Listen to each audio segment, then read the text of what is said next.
नमस्कार साथियों, मैं योगेश पांडे आज आपके सामने साहित्य दर्पण द्वितीय परिच्छेद के अंतर्गत व्यंजना शब्द शक्ति का द्वितीय भाग लेकर के आया हूं। आशा करता हूं मित्रों आप लोगों के लिए यह वीडियो बहुत ही लाभदायक होगा। और यदि अभी तक आपने चैनल को सब्सक्राइब नहीं किया है तो सबसे पहले चैनल को सब्सक्राइब करें ताकि आने वाले वीडियो आप तक आसानी से पहुँच सकें। चलिए तो हम चालू करते हैं।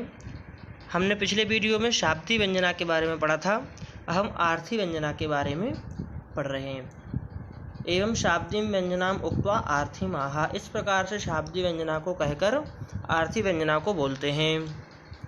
वक्तृबोद्धव्य वाक्यानाम अन्य सन्निधि वाच्ययोः प्रस्तावदेश कालानाम काको चेष्टादिकस्य च। वक्त्री यानी कि बोलने वाला, और बोद्धव्य यानी जिससे बोला जाए, वाक्य और अन्य सन्निधि यानी अन्य का सानिध्य, और वाच्य यानी जो बोला जा रहा है, प्रस्ताव, देश, काल और काको चेष्टादिकस्य च, इन सब की विशेषताओं के द्वारा जिसको समझा जाता है या जो समझा जाता है उसको आर्थी व्यंजना कहते हैं। व्यंजनेति संबध्यते तत्र वक्तृवाक्य प्रस्तावदेश काल वैशिष्ट्य। उदाहरण दे रहे हैं कि वक्तृ यानी कि वक्ता, वाक्य, प्रस्ताव, देश और काल के वैशिष्ट्यता में किस प्रकार से होगा।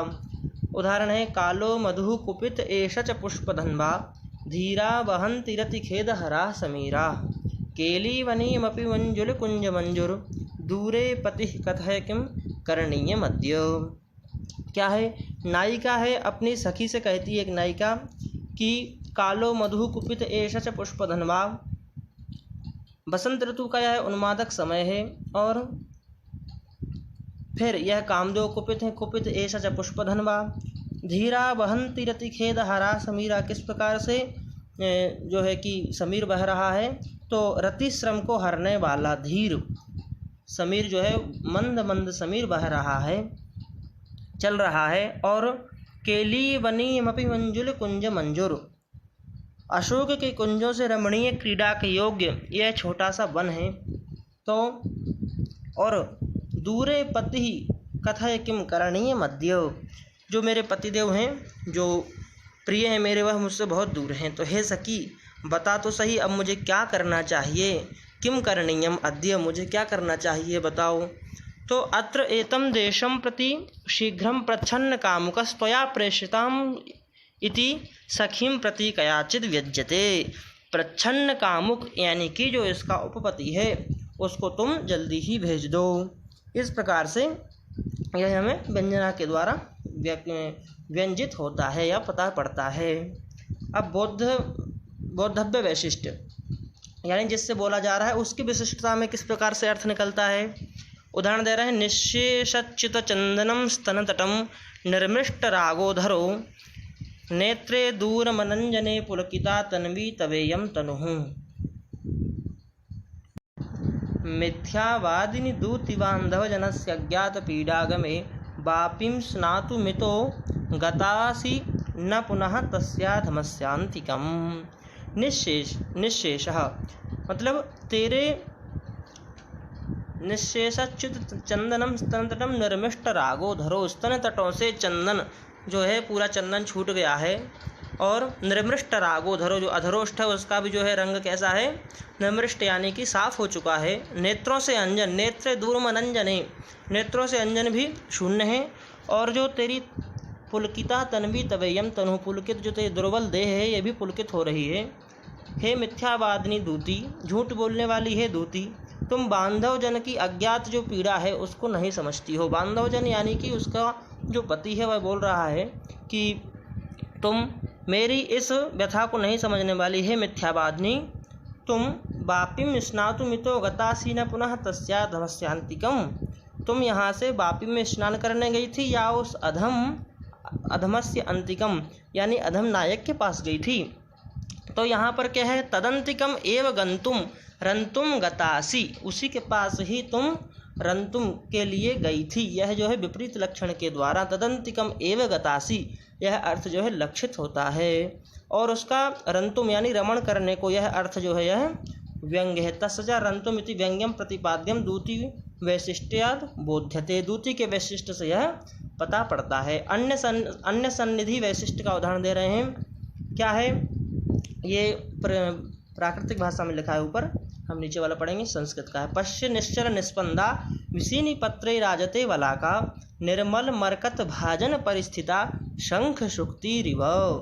पश्य निश्चल निस्पंदा, निर्जन वन कुंज में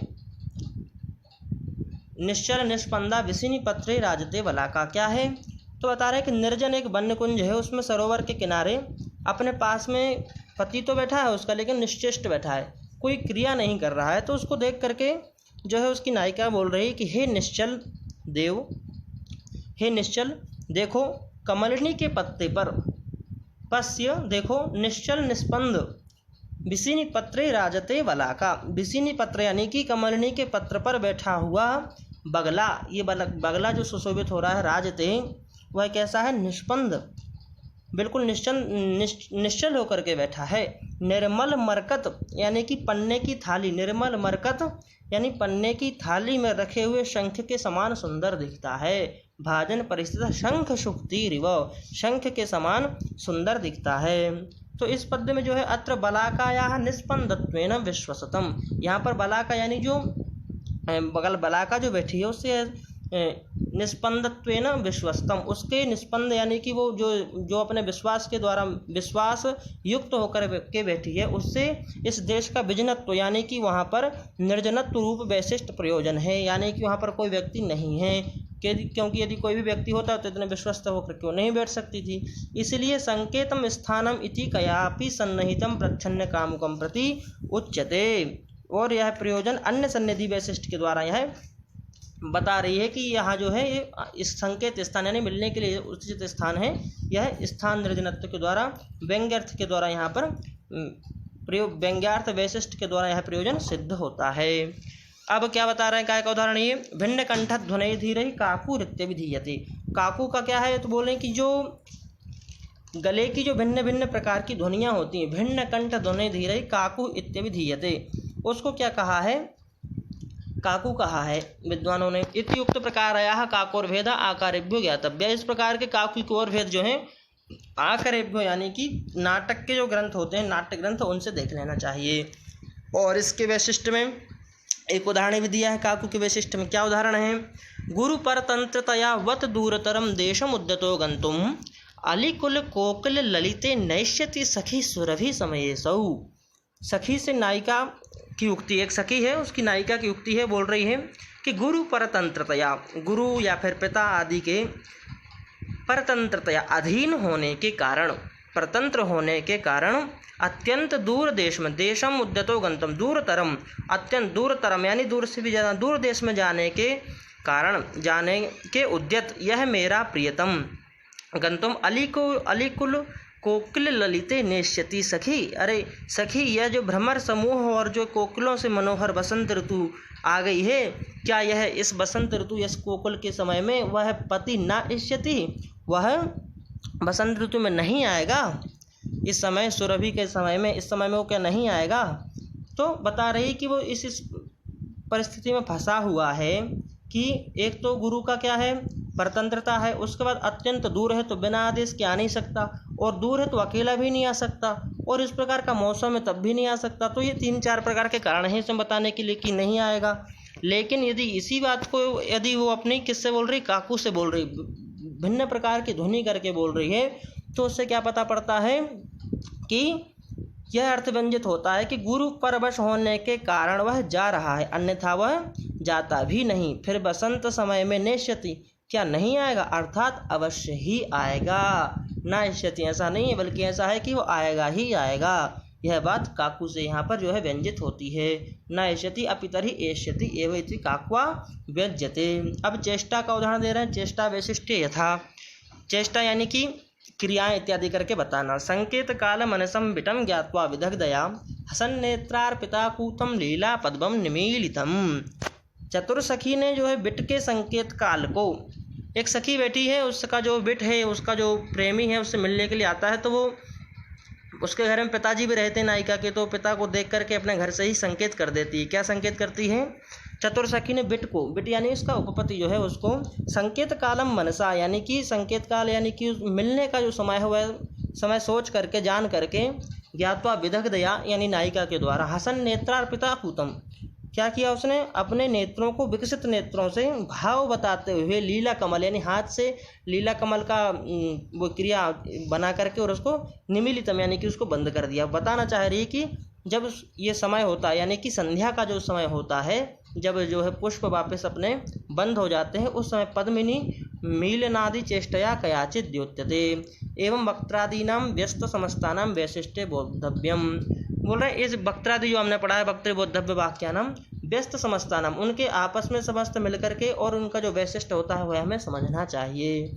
एक अर्थ भी सभी कभी कभी सभी में होता है कि सभी को मिला करके कभी एक अर्थ निकलता है। इस प्रकार से हमें अलग अलग करके इसको समझना चाहिए। अब बताते हैं कि त्रैविध्यादिम अर्थानाम प्रत्येकम त्रिविधा मता। हमने जो 3 प्रकार के अर्थ पढ़े थे वह भी 3 प्रकार के होते हैं।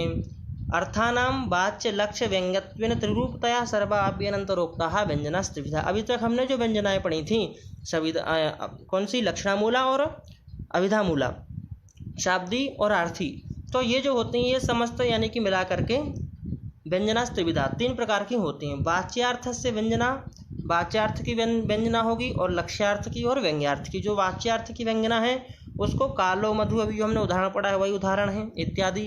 और जो लक्ष्यार्थ की व्यंजना है वह निश्चय चंदनम ये भी हमने अभी पढ़ा है। व्यंग्यार्थस्य ये भी हमने अभी पढ़ा है पश्य निश्चय निस्पंदा वाला उदाहरण है इत्यादि। प्रकृति प्रत्यादि व्यंजकत्वं तु प्रपंच इष्यते। और जो आगे कहा था कि प्रकृति प्रत्यादि प्रकृतिनिष्ठ प्रत्ययनिष्ठ शब्द और अर्थ का तो हमने पढ़ लिया। प्रकृति प्रत्ययनिष्ठ वाला जो हमने पिछले वीडियो में पढ़ा था वह बता रहे हैं कि व्यंजकम तु प्रपंच इष्यते वह आगे विधि पूर्वक विस्तार पूर्वक बतलाएंगे। अब बताते हैं कि शब्द बोध्यो विनक्त्यर्थः शब्दोप्यर्थान्तराश्रयः एकस्य व्यंजकत्वे तदन्यस्य सहकारिता। शब्द बोध्यो अर्थ शब्द बोध्यो विनक्त्यर्थः मतलब शब्द से बोधित होने पर अर्थ जो है वह क्या है अभिव्यंजन करता है। शब्द का जब बोध होता है तब अर्थ अपने आप उसका व्यंजन करता है अभिव्यंजन करता है। और शब्द भी क्या करता है शब्दोपि अर्थ का आश्रय लेकर ही व्यंजन करता है। शब्दोपि अर्थांतराश्रय शब्द जो है अर्थ का आश्रय लेकर के ही व्यंजक होता है। अतः एकस्य व्यंजकत्वे तदन्यस्य सहकारिता। अतः एक शब्द और अर्थ जहाँ व्यंजक होता है वहाँ दूसरी ओर सहकारी अथवा साथी कारण उसका अवश्य ही रहता है। यतः शब्दों व्यंजकत्वे अपि अर्थांतरम अपेक्षते। शब्द यदि व्यंजक होता है फिर भी वह अर्थ की अपेक्षा रखता है और यदि अर्थ है तो वह शब्द की अपेक्षा करता है। तदेकस्य व्यंजकत्वे अन्यस्य सहकारिता अवश्य अंगीकर्तव्या। वह एक व्यंजक है तो दूसरे की सहायता अवश्य ही लेता है। अभिधादि त्रयोपाधि वैशिष्ट्या त्रिविधो मतः शब्दोपि वाचकस्तद्वल्लक्षको व्यंजकस्तथा।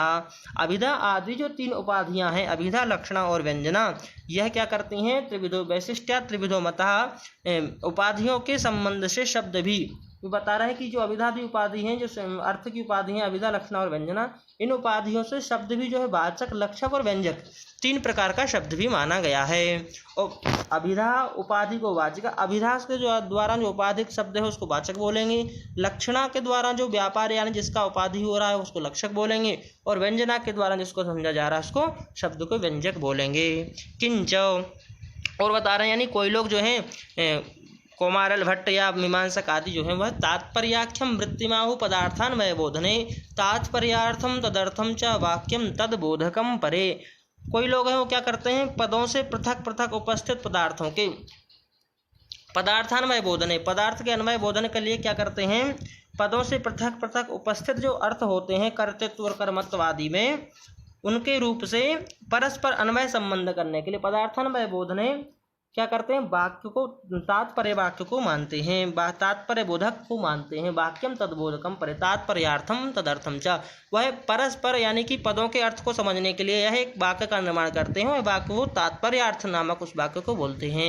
अभिधाया एकैक पदार्थ बोधन ब्रह्माद वाच्यार्थ रूपस्य पदार्थान्वयस्य बोधिका तात्पर्यम नाम वृत्ति। अभिधा यानी कि हम जिस प्रकार से अभिधा को समझते हैं तो जो मीमांसक लोग होते हैं वो अभिधा के द्वारा पद का जब एक एक पद का अर्थ करा करके बोधन करा के जब विराम हो जाता है, विधा का शांत हो जाती है, तब उस पूरे वाक्य को पद पद मिला करके वाक्य बनेगा। उस पूरे वाक्य को मिला करके पदार्थान्वयवादी जो होते हैं वह तात्पर्य वृत्ति से उस पूरे वाक्य का बोधन करते हैं। तदर्थस्य तात्पर्यार्थः, और उसका जो अर्थ होगा वाक्य का वह तात्पर्यार्थ कहलाएगा। तद्बोधकम च वाक्यम, मतलब वही उसको बताने वाला वाक्य में थी। अभितान्वयवादी ना मतम, अभितान्वयवादियों का ऐसा मत है। तो ये हमारा दूसरा परिच्छेद मित्रों आज समाप्त हुआ। इसका नाम है वाक्य स्वरूप निरूपणो नाम। क्या नाम है इसका? वाक्य स्वरूप। द्वितीय परिच्छेद साहित्य दर्पण का वाक्य स्वरूप निरूपणो नाम। ये भी कई बार पेपर में पूछ लिया जाता है कि इसका नाम क्या है, द्वितीय परिच्छेद का नाम क्या है। तो वाक्य स्वरूप निरूपणो नाम द्वितीय परिच्छेद। धन्यवाद मित्रों, आशा करता हूँ वीडियो आप लोगों को पसंद आएगा और बहुत ही आपके लिए लाभदायक होगा। अधिक से अधिक शेयर करें, लाइक एवं सब्सक्राइब करें। धन्यवाद।